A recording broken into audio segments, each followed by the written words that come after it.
এই জায়গাটি আমার সবচেয়ে প্রিয় মানুষ, সবচেয়ে প্রিয় নেতা, আপনাদের এবং সারা দেশের কোটি কোটি মানুষের তিনি অত্যন্ত কাছের মানুষ। বিশেষ করে ফেনীর মানুষের কাছে যে স্লোগান আমি শুনেছি, ফেনীর বর্গমদের আরেদা নেত্রীদের খালেদা, তাই না? সেই খালেদার জন্মভূমিতে দাঁড়িয়ে ঠিক আছে বাবা, প্লিজ, সেই খালেদা জিয়ার পৈতৃক বাসভূমিতে দাঁড়িয়ে আমি কথা বলছি। আমি আজকে নিজেকে ধন্য মনে করছি, কারণ এই নেত্রী বেগম খালেদা জিয়া দেশনেত্রী, সারা দেশের মানুষ তাকে মায়ের মতো জানে।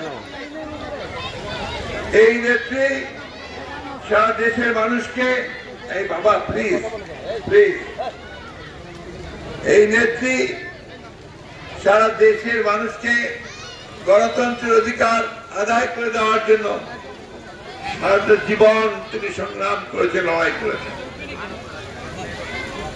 তার স্বামী ছিলেন রাষ্ট্রপতি, তার স্বামী ছিলেন সেনাবাহিনীর প্রধান, কিন্তু তারপরেও যখন জনগণের কাছ থেকে ক্ষমতা কেড়ে নেওয়া হলো,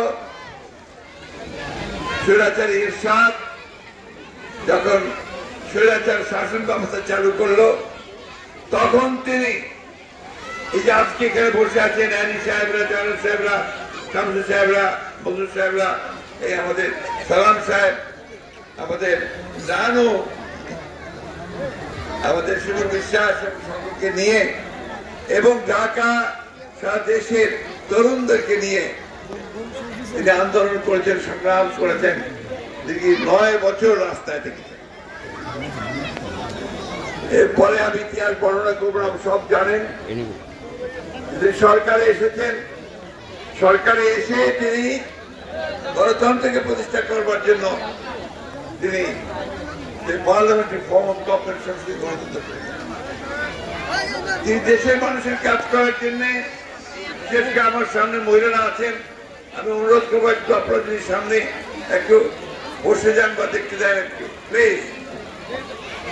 ভাইয়া, যে আমি অনলাইন ক্যামেরা বলছি, একটু বসেন প্লিজ, বসেন একটু বসেন প্লিজ। মানুষকে ভালোবাসবে, সবাইকে ভালোবাসতে শিখবে, গুরুজনকে সম্মান করতে শিখবে এবং লেখাপড়া শিখে নিজের পায়ে নিজে দাঁড়াবে, এটাই হচ্ছে আমাদের সবচেয়ে বড়। আর সবসময় যারা মুসলমান আছেন তারা আল্লাহকে মানবেন, যারা হিন্দু আছেন তারা ভগবানকে মানবেন, এইটা আমাদের থাকা উচিত বলে আমি মনে করি। ধন্যবাদ আপনাদের সকলকে।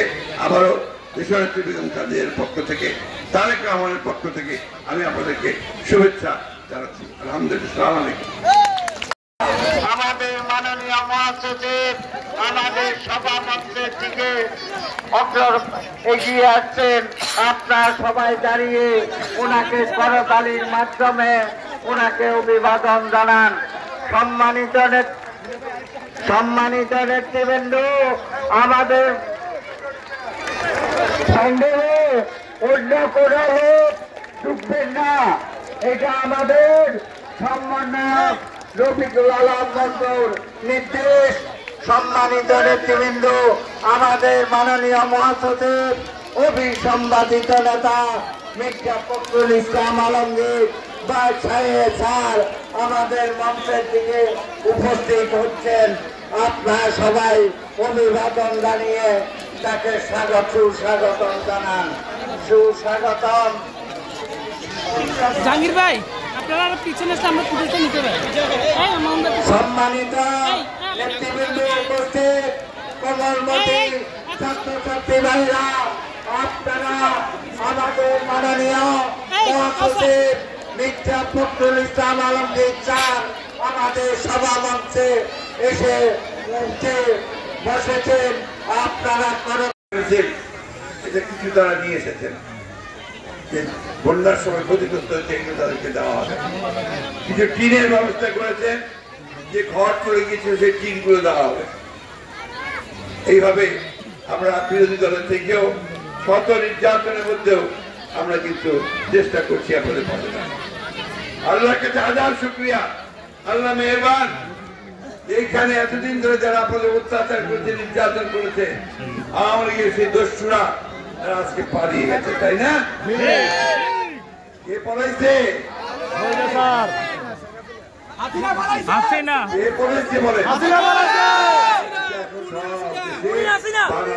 একটাই কথা, যে পলাইছে পলাইছে,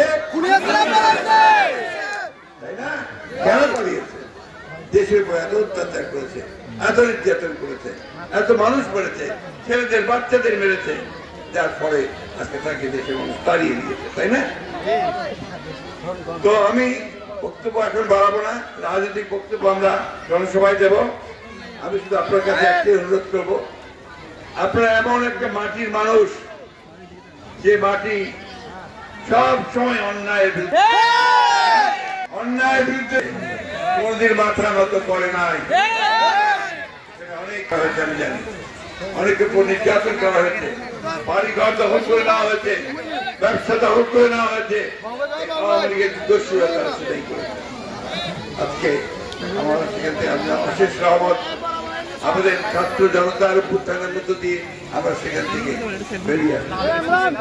এখন আসুন আমরা সবাই ঐক্যবদ্ধ হই, আমরা যেন ঐক্য ভেঙে না ফেলে, বিনষ্ট না করে আমরা যেন আমাদের একটা এখন নতুন সরকার আমরা দায়িত্ব দিয়েছি, ছাত্ররা দায়িত্ব দিয়েছে, তারা দেশটার এই জঞ্জালগুলো সাফ করবেন, সাফ করে একটা নির্বাচনের ব্যবস্থা করবেন। সেই নির্বাচনের মধ্য দিয়ে নতুন করে পার্লামেন্ট সরকার গঠন হবে। আমি আমার সাংবাদিক ভাইরা আছে, তাদের উদ্দেশ্যে একটু বলতে চাই, আপনারা দয়া করে এই উত্তরণের পথ থেকে সুগম করবার জন্য এলাকার কন্ট্রোকাটিন্য যেন কেউ না করতে পারে সেদিকে লক্ষ্য রাখবেন। অনেক সময় আমরা যে কথা বলি সেই কথাগুলো ভুল ব্যাখ্যা দেওয়া হয়, এটা করা ঠিক না আমি মনে করি। যেমন একটা কথা আজকে পুলিশের বলার দরকার আছে যে আমাদের প্রধান উপদেষ্টা ডক্টর মোহাম্মদ ইউনূস, তিনি একজন অত্যন্ত সম্মানীয়, আমরা দেশের প্রতিটা মানুষ তাকে সম্মান করি, বিদেশে করে, সারা বিশ্বে তার নাম। তিনি নোবেল পুরস্কার পেয়েছেন, নোবেল পুরস্কার পাওয়ার পর তিনি আমাকে, আমি তখন ম্যাডামের সঙ্গে কাজ করি, সামিউদ্দিন পিএস ছিলেন, আমাদের দেখে বললেন তোমরা ফুলের তোড়া নিয়ে তাকে স্বাগত জানিয়ে আসবে। সেই ছবি এখন আমার কাছে আছে। সেই মানুষকে আমরা দায়িত্ব দিয়েছি এই দেশের জঞ্জাল সাফ করার জন্য। তিনি কাজ শুরু করেছেন, রাতারাতি তো সবকিছু হয়ে যাবে না। এই 15 বছরের যে জঞ্জাল, যে জঞ্জালকে সাফ করতে সময় লাগে, কিন্তু আপনার 3 মাসের মধ্যে কিছুটা পুরোপুরি সম্ভব। অনেক কাজ করেছেন, তাই না? শান্তি শৃঙ্খলা ফিরে এসেছেন তো? আওয়ামী লীগের লোক কি অত্যাচার করতে পারে? পারেছে না? কাজ শুরু হয়েছে, তাই না? এখন ওনাদেরকে একটু সময় দিতে হবে। ওরা কাজ শেষ করে ফেললে নিশ্চয়ই নির্বাচন হবে এবং জনগণের সরকার আসবে। সেই ফেরিতে আসারও সময় তিনি খুব বেশি পান নাই। সারা দেশের জন্য কাজ করেছেন, মহিলাদের জন্য কাজ করেছেন, মহিলাদের এই বাচ্চাদের পড়াশোনার জন্য ক্লাস 12 পর্যন্ত বিনা বেতনে তিনি শিক্ষার ব্যবস্থা করেছিলেন। তিনি মেয়েদের পাস করে যারা চাকরি পায় তার ব্যবস্থা করেছিলেন, সব জায়গায় চাকরির সুযোগ করে দিয়েছিলেন। সবচেয়ে বড় কথা, বাংলাদেশের মানুষকে তিনি গণতন্ত্র দিয়েছিলেন।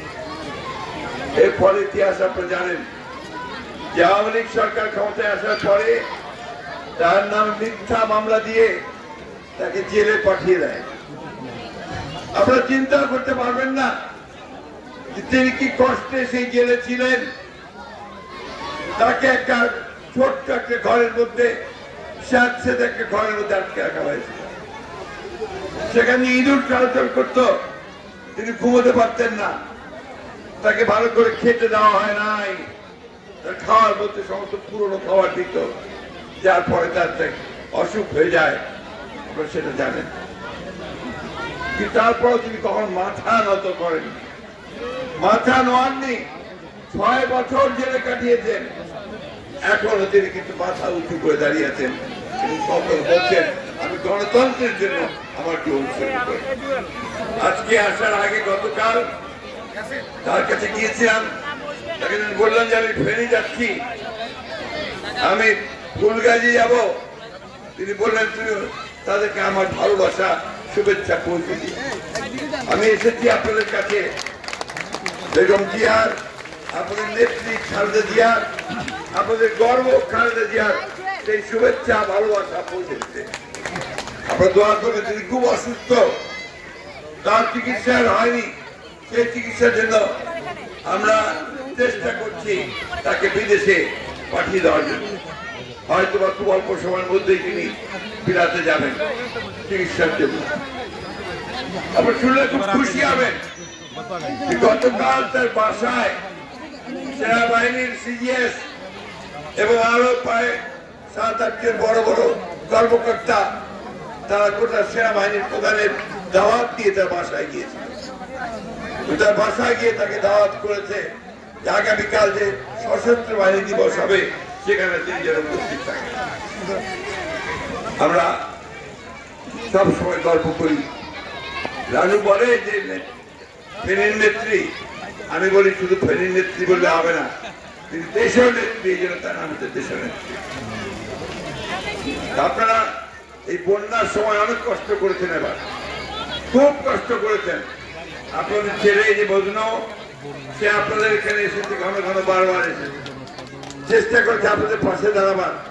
আমাদের এই যে দল যারা ফ্ল্যাটে কাজ করে যেখানে সবাই আছে, আপনারা আছেন, আপনারা সবাই, হ্যাঁ, এখানেও এক কোমর পানি ছিল, সবকিছু তো নিয়ে গিয়েছিল আপনাদের, সেখানে আপনার লড়াই করে সংগ্রাম করে সেই আপনার বন্যা থেকে উত্তরণ ঘটিয়েছেন এবং এখন সুযোগ এসছে নতুন করে বারবার। প্রিয় বন্ধুগণ, আমি খুব বেশি বক্তব্য